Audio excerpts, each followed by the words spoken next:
It is a pleasure to chat with you.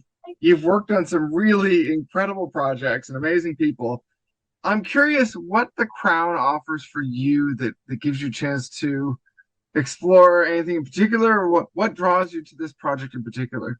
I guess like it had promise really early on to be a study of people aging. And I know that's a very big concept. I never know how long I'll be working on something when I'm brought in to work with actors. But I guess, the first obstacle being, oh, could you work with our actors who are taking on these parts from this previous cast? Because I was brought in on season 3 with the cast change. And so I guess, yeah, it gives a promise. It's a study of something that has been in my psychology. It's been in my universe as a British person, but to actually unpack it for what it really is, rather than what we think it is kind of the gift of anything like this. And I've really enjoyed the act of doing that and being able to see, movement coaching is you have to go where your students are, you have to go where the work is. So when I'm doing it, it's a constant reassessment, and I learn more and more and more about people and physical psychology as I do it. And there's no better sort of family to do it with, because they are so photographed, they are so documented. So it's a way of kind of I keep wanting to do this gesture of kind of like excavating human behavior versus human perception. So does the Queen actually move like that? Or what is she actually doing? And so if you come in with those big questions, it can only really reveal new things. And that's really exciting. Well, I love something like a unique challenge that I was wondering about. Then we see in the first episode Diana playing soccer with the kids. Is that something that you would have worked on, and if so, how does that work? Are you looking at footage of Diana, or what was that like?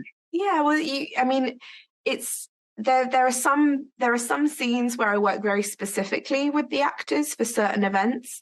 But taking that one, for example, I didn't work on that scene. I wasn't there on set, but I did work with the young actors playing the princes and Elizabeth in a room to work out a vocabulary where they could touch each other, they could hold on to Elizabeth's legs, because of course these kids aren't her children, but you have to try and find what the game is to make them feel like they can act. Otherwise, what you get is kids sort of being afraid of the famous actress. So we have to find the game. And so we had the language of an electric current going through the boys to their mother. So if you would do that now with whoever is around you, you'd have to touch them, and you're playing that game, which means you take away the kind of the rule that you can't touch them. So that's the sort of work I do, so that you'll notice that they're sort of always in contact. Elizabeth's always going down to them. She's always touching them. She's always holding them. Unconventional touch as well. The ownership that you can only have with somebody that you know very well, that you could touch them on the top of their head as well as their face, all of that sort of stuff. So it means that when you have those scenes, they're playing another game as well as the game that's written on the page. And that's the interesting physical landscape of any of these episodes. It's fascinating. Do you have a moment on set where, I guess, is there a moment where things kind of break down? You're like, wow, we've reached this point. How long, and if so, how long does that kind of moment take with someone? I mean, I guess I work with everyone, privately, solo. So some of my favorite moments are actually in rehearsal rooms rather than on set, because that's where you get to see people really respond to an image or really respond to a direction. And it's where they discover what they're playing versus what they think they're playing. And that's so fun. I really enjoy doing the Gillies Ball of the last season. And the reason I find that so fascinating is because whilst you don't see it in its entirety in the actual episode.